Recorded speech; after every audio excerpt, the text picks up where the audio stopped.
కదా sir cinema సక్సెస్కి తర్వాత ఇండస్ట్రీలో వచ్చిన సమస్యల పరిష్కారం సక్సెస్కి మధ్య ఏమి అది రెండు ఒకటే అంటారా? అంటే ఒకటి కాదు. అంటే యాక్చువల్ నిజం చెప్పాలంటే అందులో సగం మందికి సమస్యలు ఏంటో కూడా తెలియదు.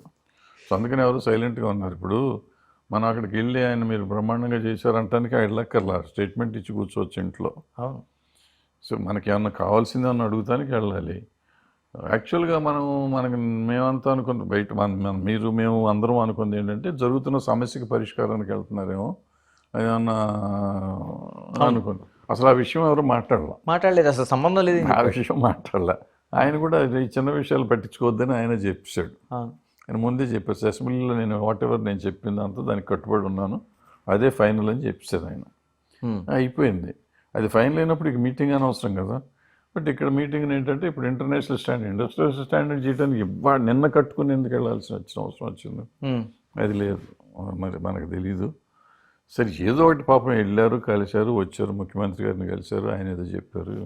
అండ్ చాలామంది చాలా బ్రహ్మాండంగా జరిగిందన్నారు మీటింగ్. They are happy with that. వాళ్ళు హ్యాపీగా ఉన్నప్పుడు మనం హ్యాపీగా ఉండాలి తప్ప మనకెందుకు బాధ మధ్యలో? కాదు సార్, ఒక 40-50 years నుంచి ఇండస్ట్రీ దగ్గరగా ఉన్నారు. నేను అడుగుతుంది ఏంటి, ఇంటర్నేషనల్ స్టాండర్డ్స్లో ఉండే సినిమాది ఏంటి, అంతకుముందు మనకు ఏముంది, ఇప్పుడు ఏం చేయబోతారు సార్? ఏం చేయటం అంటే ఏదో చేస్తాం తెలుస్తుంది కదా. ఇప్పుడు మొన్న బాహుబలి తీసాం, మొన్న కల్కి తీసాం, ఇప్పుడు ఇంటర్నేషనల్ స్టాండర్డ్స్లో వచ్చాం కదా. మా త్రిబుల్ ఆర్ తీసాం, ఆస్కార్ దాకా వెళ్ళాం. సో ఇవన్నీ ఇంటర్నేషనల్ స్టాండర్డ్సే కదా. అంతకుముందు మనం ఇక్కడ ఆంధ్రదేశం దాటి కర్ణాటక బార్డర్ దాటలేదు మనం. ఇప్పుడు తమిళనాడుకు వెళ్ళి తమిళనాడు ఇంతకుముందు ఉండేవాళ్ళం, మధ్యలో ఇప్పుడు మళ్ళీ వచ్చాం. హిందీ బెల్ట్ ఇప్పుడు ఏళ్తున్నాం. పుష్ప అసలు ఎంత చేసిన హిందీ సినిమాల రికార్డులు అన్నీ బ్రేక్ చేసేసింది. డబ్బింగ్ సినిమా అయ్యుండి హిందీ సినిమా ఇంతవరకు ఏ సినిమా చేయనంత దానికి ఎక్కువ చేసింది. సో మనం స్టాండర్డ్ అమెరికాలో కూడా అట్లాగే చేస్తుంది అది. సో రికార్డులు బ్రేక్ చేస్తున్నాం కదా. అది ఇంటర్నేషనల్ స్టాండర్డ్ అంటే అంతే. అది ఇంకా పెరగాలి, ఇంకా యూరోప్లో కూడా రావాలి, లండన్లో కూడా రావాలి, ఇంగ్లాండ్లో కూడా రావాలి, ఆస్ట్రేలియాలో రావాలి, ప్రపంచం అంతా రావాలి. అంటే సినిమా క్వాలిటీ కాదు మనకి, అంటే సినిమా క్వాలిటీ అయితేనే వాళ్ళంతా చూస్తారనేది. క్వాలిటీ లేకపోతే వాళ్ళు చూస్తారా అంటే? క్వాలిటీ ఇప్పుడు మనకి 250 సినిమాలు ఇందాక చెప్పినట్టు అవుతున్నాయి. 30-40 సినిమాలే కదా ఇక్కడ ఆడినా, అక్కడ ఆడినా కానీ బయటికి వెళ్ళేది. మొత్తం అన్ని సినిమాలు వెళ్ళట్లా. సో ది స్టాండర్డ్ ఉన్న ఫిలిమ్సే బయటికి వెళ్తాయి, అన్ని సినిమాలు వెళ్ళవు. సో అదే ఇంటర్నేషనల్ స్టాండర్డ్ అనేది. సార్ ఇంటర్నేషనల్ స్టాండర్డ్స్ అంటే అది గ్రాఫిక్సా లేకపోతే గ్రాఫిక్స్ అంటే అవసరమైతే గ్రాఫిక్స్, లేకపోతే కథాంశమా సార్? సార్ కథాంశమే ఫస్ట్. కథాంశం గ్రాఫిక్స్తో కూడిన కథాంశమా, ఫ్యామిలీతో కూడిన కథాంశమా, హాస్యంతో కూడిన కథాంశమా, ఇది యాక్షన్తో కూడిన కథాంశమా అని ఉంటాయి, రకరకాలు ఉంటాయి.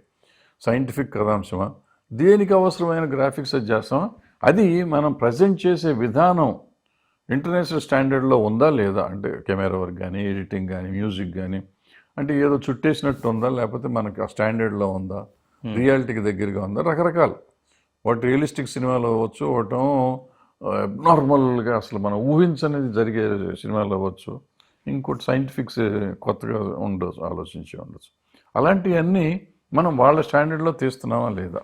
అంటే దానికి ముఖ్యమంత్రి గారితో సమావేశం జరగాల్సిన అవసరం ఉందా అంటారు? ముఖ్యమంత్రి గారు అంటే మీరు మాకు సపోర్ట్ చేయండి చేస్తా అన్నారు, అయిపోయింది కదా. సింపుల్, ఒక మాటలో అయిపోయింది అది.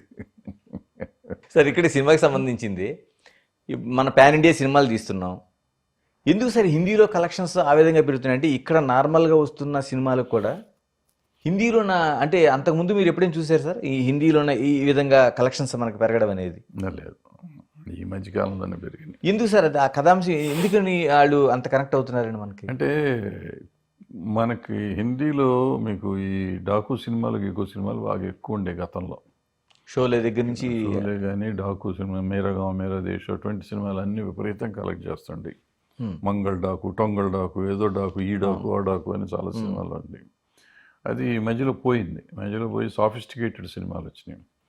సో ఇప్పుడు ఈ పర్టికులర్ సినిమా వచ్చేటప్పటికి మళ్ళీ ఉంది. అది రూరల్ అర్బన్ అంతా మీకు ఆ సినిమాలు ఎక్కువ చూస్తారు. మొన్న చూడండి, మొన్న గదర్ అని ఒక సినిమా వచ్చింది, గదర్ 2, అది విపరీతంగా చేసింది. స్త్రీ 2 అని ఒకటి వచ్చింది, అది దగ్గర ఇట్టాగే చేసింది, అది టాప్ లిస్ట్లో ఉంది. అది మాసెస్కి అట్రాక్ట్ చేసి, మన విఠలాచార్య గారి సినిమా లాగా ఉంటుంది అది, స్త్రీ 2. బుల్బులయ్య 2 or 3 ఒకటి వచ్చింది, అది ఇట్లాగే ఉంటుంది. అది కొంచెం అది చేసింది, బాగా చేసింది. సో అక్కడ ఏంటంటే మళ్ళీ మాస్ సినిమాలు చూడటం మొదలెట్టారు. ఇది అవుట్ అండ్ అవుట్ మాస్. మనకంటే మనకి ఇది మామూలు సినిమా లాగా ఉండేది, అందుకని మన కలెక్షన్ తక్కువ ఉంది.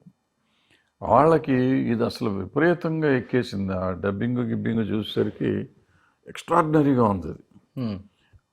వాళ్ళ స్టాండర్డ్లో వాళ్ళకి కావాల్సిన మసాలా మొత్తం ఉంది. ఆ మసాలా చూసేసరికి అసలు అతిగా అదే పెరిగిపోయింది, విపరీతంగా చేసేసింది డబ్బులు. అంటే ఇక్కడ కలెక్షన్స్ కంటే అక్కడ మొత్తం 4 ఇంతలు